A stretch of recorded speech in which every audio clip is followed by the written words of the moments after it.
একটু থামুন, স্ক্রল করে চলে যাবেন না।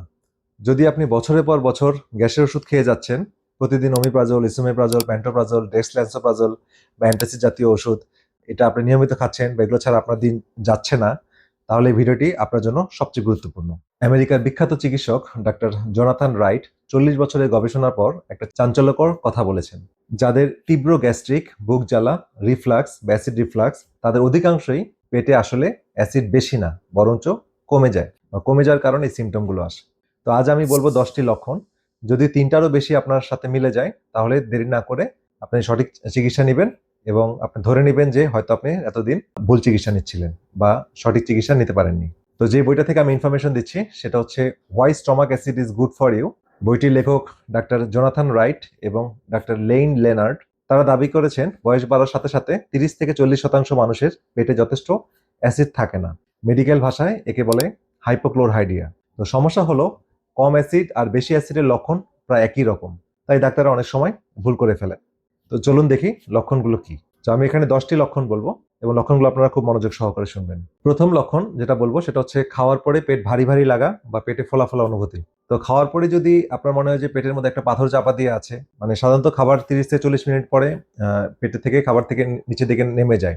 অ্যাসিড কম থাকলে এই খাবারটা পেটে ঘন্টার পর ঘন্টা আটকে থাকে। 2 নম্বর যে লক্ষণ বলবো সেটা হচ্ছে ঘন ঘন ঢেকুর ওঠা। তো খাওয়ার পরপরই যদি আপনার বারবার ঢেকুর ওঠে, তাহলে এটা পেটে খাবার পচে যাওয়ার লক্ষণ। অ্যাসিড কম হলে খাবার ঠিকমতো হজম না হয়ে ফার্মেন্টেশন শুরু হয়, গ্যাস তৈরি হয়। 3 নম্বর যে লক্ষণটি বলবো সেটা হচ্ছে বুক জ্বালা পড়া করা বা হার্ট বার্ন। এটা সবচেয়ে অবাক করা বিষয়, কারণ এটা অনেকেই অ্যাসিড বেড়ে যাওয়ার লক্ষণ মনে করেন। আপনি এটা ঠিকই শুনেছেন, কারণ তীব্র হার্ট বার্নে ভোগা রোগীদের অধিকাংশ পেটে অ্যাসিড আসলে কম থাকে। কারণ কি? কারণটা হচ্ছে অ্যাসিড কম থাকলে খাদ্যনালী এবং পাকস্থলীর মধ্যকার যে স্ফিংটার বা বাল্ব সেটা ঠিকমতো বন্ধ হয় না। ফলে যেটুকু অ্যাসিড আছে সেটা উপরের দিকে উঠে বুক জ্বালাপোড়া করতে থাকে। আর 4 নম্বর যে লক্ষণ সেটা হচ্ছে পায়খানা হজম না হয়ে খাবারগুলো পায়খানার সাথে চলে আসে। যেমন আপনি গাজর, ভুট্টা, সবজির টুকরা, হ্যাঁ, বা মাছ মাংস যাই খাচ্ছেন সেটা পায়খানাতে হজম না হয়ে বের হয়ে আসতেছে।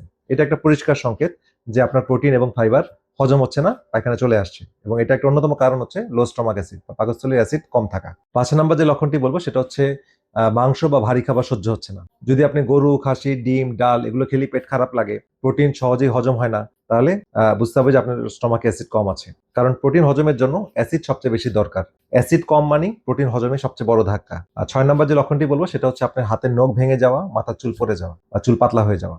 তো হাতের নখ সহজে যদি ভেঙে যায়, চুল পড়ে যায় অস্বাভাবিক হারে, এটা অ্যাসিড কমের একটা ক্লাসিক লক্ষণ। কারণ যদি অ্যাসিড কম থাকে, শরীরে আয়রন, জিঙ্ক, ক্যালসিয়াম, বায়োটিন সব ভিটামিন, মিনারেলস অ্যাবজর্পশনে বাধা পায় এবং এটার ঘাটতির কারণে হাতের নখ ভেঙে যাচ্ছে, চুল পড়ে যাচ্ছে, স্কিনে লাবণ্য নষ্ট হয়ে যাচ্ছে। 7 নম্বর যে লক্ষণটি বলবো সেটা হচ্ছে ভিটামিন বি 12 এবং আয়রনের ঘাটতি। তো রক্ত পরীক্ষায় যদি আপনি দেখেন যে ভিটামিন বি 12 কম আছে, হিমোগ্লোবিন কমে যাচ্ছে, অথচ মাছ, মাংস, ডিম খাচ্ছেন নিয়মিত, তাহলে সমস্যাটা বুঝতে হবে যে এটা আপনার খাবারে না, এটা হচ্ছে খাবার শরীরে প্রবেশ করা বা অ্যাবজর্পশনে। তো 2013 সালে জামা জার্নালে প্রকাশিত একটা বড় গবেষণায় দেখা গেছে যে পিপিআই জাতীয় ওষুধ যারা বছরে মানে যারা 2 বছরের বেশি সময় ধরে খেয়েছেন, তাদের ভিটামিন বি 12 এবং আয়রনের ঘাটতি প্রায় 65% দেখা গেছে। তো 8 নম্বর যে লক্ষণটা বলবো সেটা হচ্ছে স্কিনের সমস্যা বা রোজেসিয়া, এক্সিমা, ব্রণ এই জাতীয় সমস্যার মূল কারণ হচ্ছে স্টমাক অ্যাসিড কমে যাওয়া।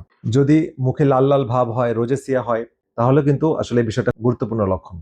1948 সালেই মেডিকেল লিটারেচারে দেখানো হয়েছিল রোজেসিয়া রোগীদের একটা বড় অংশের পেটের অ্যাসিড কম।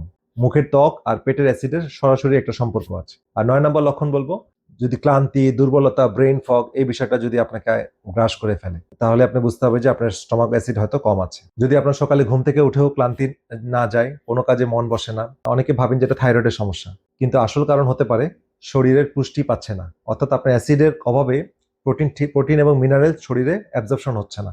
তো যে কারণে আপনার এই ক্লান্তি ভাবটা যাচ্ছেই না। আর 10 নম্বর যে লক্ষণটি বলবো সেটা হচ্ছে ঘন ঘন পেটের সংক্রমণ বা জীবাণু দ্বারা সংক্রমণ বা এস প্যাইলোরি ব্যাকটেরিয়া হতে পারে, অন্য কোনো ব্যাকটেরিয়া দ্বারা হতে পারে। তো পেটের অ্যাসিড আপনার শরীরের প্রথম রক্ষা কবচ।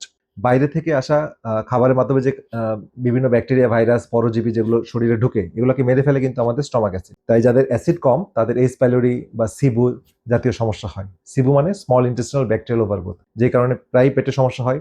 আমরা ফ্লাজিল জাতীয় ওষুধ খাই, অ্যামোডিস খাই, মানে এই জাতীয় ওষুধ খেয়ে, মেট্রোনিডাজল জাতীয় ওষুধ খেয়ে এগুলো ভালো রাখি, সাময়িক কমে আবার হয়। তাহলে এখন মিলিয়ন ডলারের কোশ্চেন হচ্ছে যে কেন আমাদের এই ভুল হচ্ছে বা ডাক্তাররা কেন এটা ধরতে পারছেন না।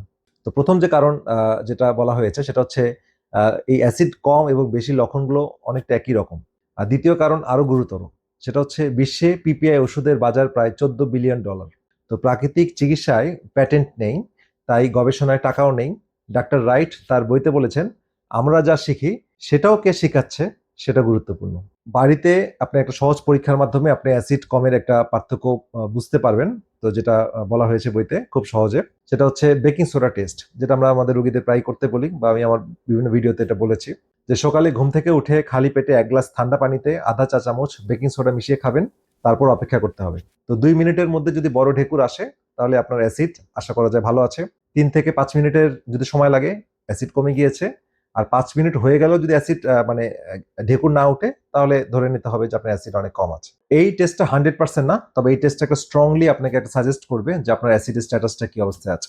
তো নিশ্চিত পরীক্ষার জন্য হিডেলবার্গ পিএইচ টেস্ট, এটা ফাংশনাল মেডিসিন ডাক্তার বা ন্যাচারোপ্যাথি ডাক্তাররা সারা ওয়ার্ল্ডে করান। তো এই টেস্ট এখন বাংলাদেশে অ্যাভেলেবল হয়নি, তবে ইনশাল্লাহ আমরা চেষ্টা করছি, অ্যাভেলেবল হলে আপনারা অবশ্যই জানতে পারবেন। তবে একটা পরিষ্কার কথা বলি যে এই ভিডিওটা দেখে কি হঠাৎ করে গ্যাসের ওষুধ বন্ধ করবেন না।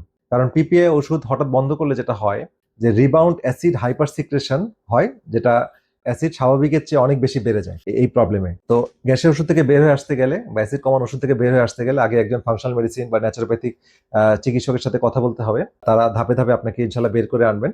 তো আপনাদের যদি উপরে যে কোনো সিমটম, যে 10টি লক্ষণ বললাম, তাদের যে কোনো লক্ষণ যদি আপনার সাথে মিলে যায়, তাহলে আপনারা কমেন্টে আমাদেরকে জানাতে পারেন। ইনশাল্লাহ আমরা আপনাকে সাহায্য করব।